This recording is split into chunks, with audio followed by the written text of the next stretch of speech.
You've found the next chapter of The Iron Rebel, a military sci-fi saga of war, exile, and political deception.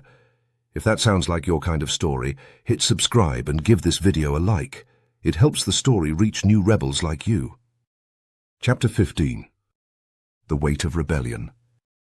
The Grand Council chamber didn't echo. It resonated.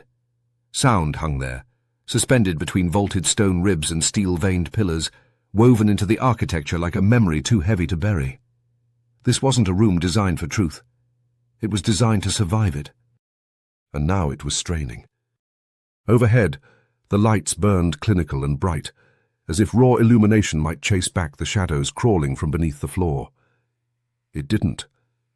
The senators filled their tiered rings like circling carrion, some stiff-backed and ready for war, others already leaning forward, hands twitching to begin carving the blame. At the chamber's center, a ghost flared to life. The hologram stuttered with static, but Kane's face pushed through, weathered, unyielding, lit by something colder than rage. His eyes scanned no one, yet saw everyone. And when his voice came, it was too low to command and too steady to ignore. "This is not an attack," he said. "It is a reclamation of what you have stolen from the people." He didn't raise his voice. He didn't plead. He didn't shout over applause or drowning chambers. He pronounced, and then the feed cut to black. The silence that followed didn't fall. It arrived, slow and coiled, winding itself around every breath. No one moved. No one filled the void. Until Ardin Vale stood. His anger wasn't loud. It was precise.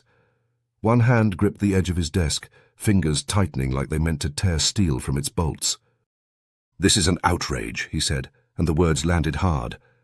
"Marcius Kane, a traitor to this confederation, dares to crown himself a liberator? He was exiled, broken, finished." He spoke like the world should obey. But the room didn't shift. No applause, no affirmations.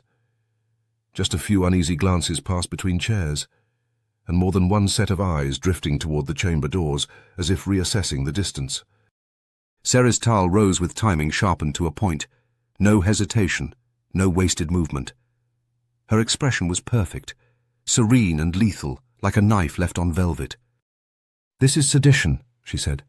"Kane's broadcast is a provocation, designed to incite rebellion where only grievance once existed.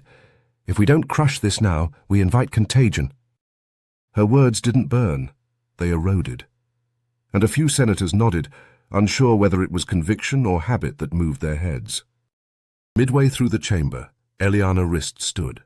No fanfare, no raised voice, just clarity, like glass catching light. "And how do you propose we do that, Senator Tal?" she asked. "Deploy another task force? Expand the curfews again? How many more systems are you willing to alienate before we admit this fire didn't start with Kane? It started here?" Tal's mouth curled, but her gaze didn't move. "Are you suggesting we fold to treason and dress it in policy?" "I'm suggesting," Rist said louder now, "that we stop pretending people are being manipulated. They're not following Kane because they were fooled. They're following him because we stopped giving them anything else to follow." This silence hit faster and harder and longer. Then came the crack. Vale's desk, struck flat-palmed with enough force to make aides flinch and datapads rattle. "This isn't about grievances," he snapped. "It's about order. Kane is a criminal, a traitor. He turned his back on this council, this government, and every soldier who ever bled under the banner he once wore. If we hesitate, we don't show wisdom, we show weakness. And he will sell that weakness to every world on the fringe." Movement stirred near the eastern tier. Tullis Grev stood, not with theatrics, but with weight, as if the act of rising itself carried intention. "No one here is defending Kane," he said quietly. "But we are listening. And so is the Confederation. His message landed because the ground was already fractured. People aren't disloyal, they're desperate. And when a hull cracks, you don't hammer it harder. You seal it, or you sink." Vale's eyes found Grev across the chamber, his voice curling under the words like smoke drawn sharp. "And you believe appeasement is the patch?" Grev didn't blink. "No," he said. "I believe acknowledgement is. And if we can't give the people even that, We shouldn't be surprised when they stop calling this a government and start calling it something else. He didn't raise his voice. He didn't need to. Because the silence that followed wasn't just waiting for the next voice. It was choosing which one to believe. Before the words could fester, another figure rose. Slow, controlled. A name no one wanted to speak first. Alicia Kane. She didn't raise her voice. She didn't need to. The sound of her chair sliding back was enough. Half the chamber fell silent at the suggestion of her presence alone. The ghost of her son had spoken. Now the storm had a mother. She didn't speak right away. She didn't have to. The silence she carried into the room did more than words could. It settled over the gallery like the moment before a building buckles. Even the lights above seemed to lower themselves, dimmed by proximity to her resolve. My son's actions, she said at last, voice flat and cold as a blade left in snow, are not defensible. No protest, no qualification, just the line, delivered without tremor. And yet it filled the chamber like smoke. The air thickened around it. Murmurs rippled through the upper tiers, but Alicia didn't blink. But neither are yours. The second line landed harder. It didn't echo. It expanded. The people of the outer systems have not been treated as citizens, she said. They've been treated as contagion, contained, monitored, and discarded when inconvenient. What Marcius has done is reckless, yes. But what this council has failed to do, her voice sharpened, no louder, just harder, is listen. She let the quiet that followed do what applause never could. Across the aisle, Seristal scoffed, sharp and scraping, like a fork across metal. The sound was meant to provoke.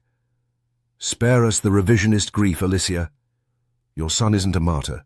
He's a deserter with a messiah complex and a warship full of grudges.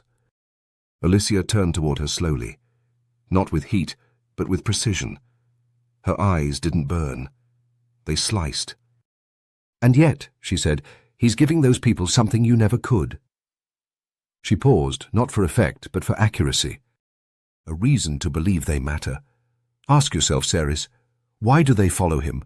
Why do they hear him, and not you? That was the break. The room didn't fracture gradually. It cracked all at once. Voices surged, rising like surf in a storm. Accusations collided in mid-air. Moderates called for inquiry. Hardliners called for fleets. The outer systems were invoked like ghosts, part warning, part curse. The name Kane no longer echoed. It divided. At the center dais, Senator Dovan Myris lifted his gavel. He struck it once, then again, a third time. Not a hammer now. A metronome counting out the end of control. Enough, he said. His voice wasn't loud, but it carried the weight of a man who'd seen too many storms and found no shelter in any of them. Enough! The noise faltered, not with obedience, but with exhaustion. We are at a crossroads, Myris said, hands resting flat against the desk, his fingers pale from the pressure.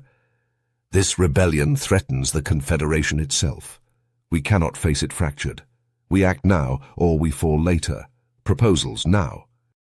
Vale was already standing before the last word left Myris's mouth. Deploy a fleet, he snapped. Strike Haralon again. Strike Eris. Strike loud. Make an example of Kane's so-called army, and anyone who shelters them. If we hesitate now, we validate him. We invite 1,000 more like him to rise from the rubble. But Grev's voice came fast, low, calm, unflinching. And when your fleet reaches a colony that's already gone over, what then?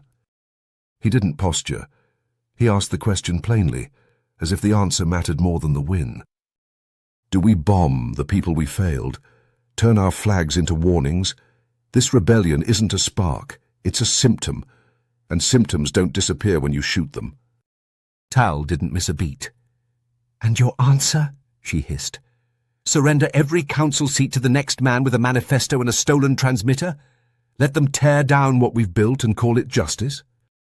No, said Eliana Rist. Her voice wasn't raised, but it landed. We face the reality we made. Kane isn't the disease, he's the diagnosis. Reform isn't surrender, it's survival. That word, survival, hit harder than any of them expected. The debate churned. It turned raw. Even practiced senators found themselves unsure of the language anymore. Some sat back, not in resignation, but in recalibration. The chamber had shifted. The rules had changed, and no one had handed out a translation. By the time the lights dimmed to signal day's end, no consensus had been reached. No resolution passed, no votes cast, just static, just fear, just the long, slow creep of silence returning to the corners. But outside, beyond the domed marble walls and mirrored towers of Valora Prime, the rebellion didn't wait.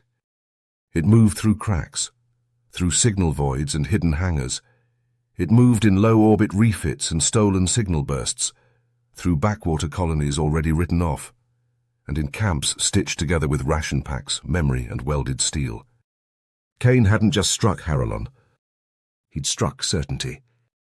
And for the first time in decades, the Grand Council chamber didn't feel like the center of power.